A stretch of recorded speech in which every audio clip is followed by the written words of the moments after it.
who was in a position to do something about it in a very big way. So I think, the question now is how to build on some of these gains, like the New START Treaty. And, I think back to the Reagan administration. Ronald Reagan came into office. He was doing one of his weekly radio addresses, and he didn't know the mic was on. He was warming up.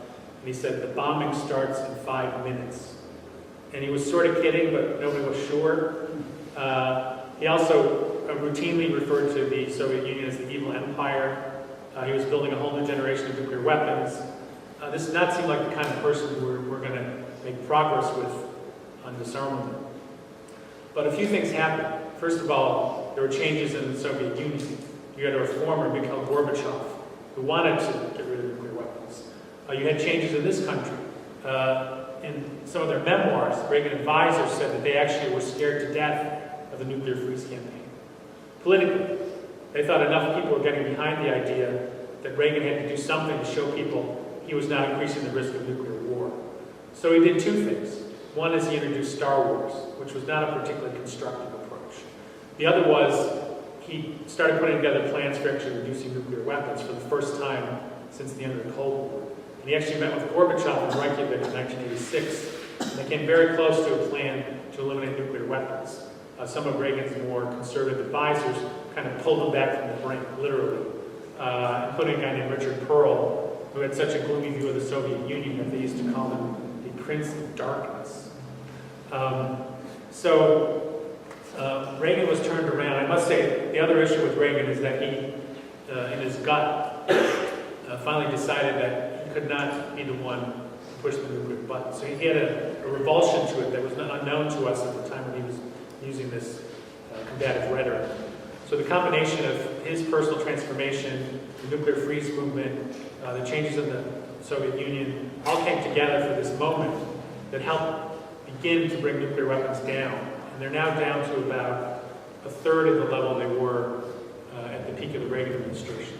Still far too many, but at least moving in the right direction. The other thing I would say is that it's not just been in the United States that there's been progress. You wouldn't know it from reading the papers. But since the end of the Cold War, more countries have gotten rid of nuclear weapons programs than have started them.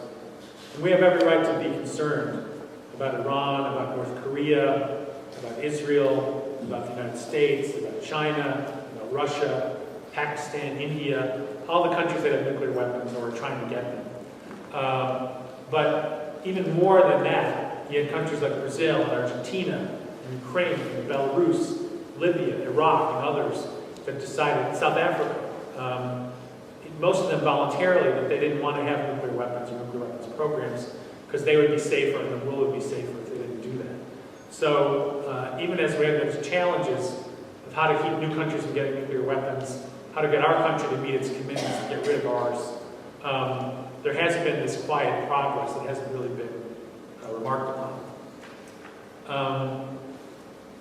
And so I think the challenge that we're going to face is twofold. One is just keep the momentum going, keep the U.S. and Russia on track, try to get some of these regional problems into at least kind of a stable enough situation where reductions in nuclear weapons can be discussed. But then we have the danger in our own country. We have the danger that we might have not only an anti-arms control House of Representatives, but an anti-arms control Senate, and an anti-arms control President of the United States. Now, I'm not going to say what party they might be from. I'm just saying this is something to think about, a challenge that we're going to face. And I think one thing that might give us some traction in what's going to be a difficult time is the issue of the economy and the issue of the budget. Even some of the sort of Tea Party members of Congress have acknowledged the military budget's too high. Some of these military programs have to be on the table when we talk about deficit reduction. And one of the things we certainly don't need are more nuclear weapons factories. And yet, at the moment, those things are in the budget. They want to build a new nuclear bomber, possibly unmanned, kind of a drone bomber for $500 million or more per aircraft. They want to build new nuclear weapons launching submarines for for $8 to $10 billion a copy. They want to build a new plutonium-producing factory in Los Alamos, New Mexico. Nobody knows what that's going to cost. Could be $4 billion, could be $6 billion, could be $8 billion, but they want to build that. They want to build a big uranium enrichment facility in Oak Ridge, Tennessee. So you've got all these items on the agenda that serve no purpose if you're really going to be getting rid of nuclear weapons. We don't need factories that are going to be able to crank out nuclear weapons 30, 40, 50, 60 years from now if we're truly committed to getting rid of these things. So that's an obvious place, if we're going to cut the budget, that's an obvious place to look. And a number of groups have been trying to come together, find the best way to do that. Now in terms of this notion that maybe some of the Tea Party members of Congress would support cuts, there's been a few small examples already. General Electric, one of the most powerful companies in the country, had this idea that the new fighter plane for the Air Force, the F-35, built by Lockheed Martin, should have a second engine.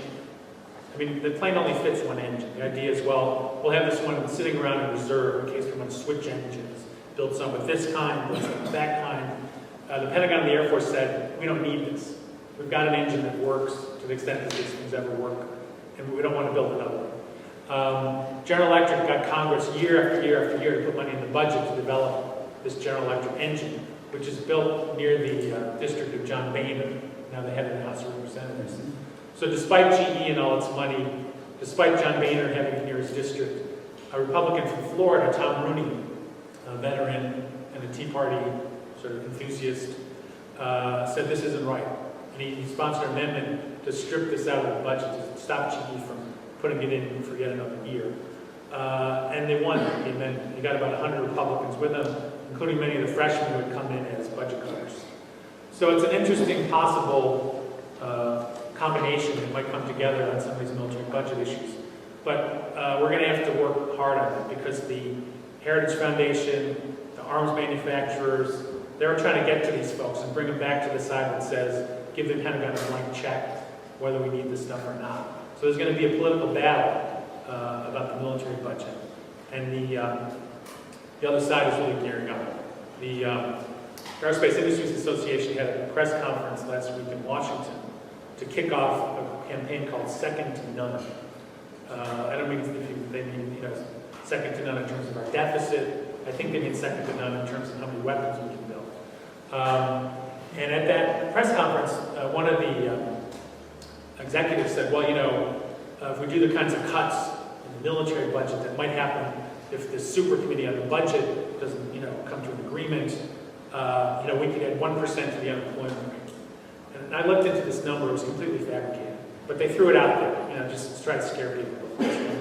The next day, Secretary of Defense Leon Panetta was calling members of Congress saying, if the super committee fails, we're going to raise unemployment by 1%. So one day it's out of the mouth of the head of Boeing. The next week it's out of the mouth of our defense secretary. And I'm thinking, where do they get this stuff? Could they be collaborating? I don't know. So on the military budget, we've clearly got fight ahead of us. But I think because of the deficit, because not everybody's going to accept this rhetoric, I think we have a chance to finally, after a dozen years in a row of increases, start bringing down military spending. So I think we have to deal with the nuclear weapons question. We have to deal with the military budget. In some ways, as I said, they can be worked together in concert. But I was also asked to talk about sort of one of the most challenging issues we face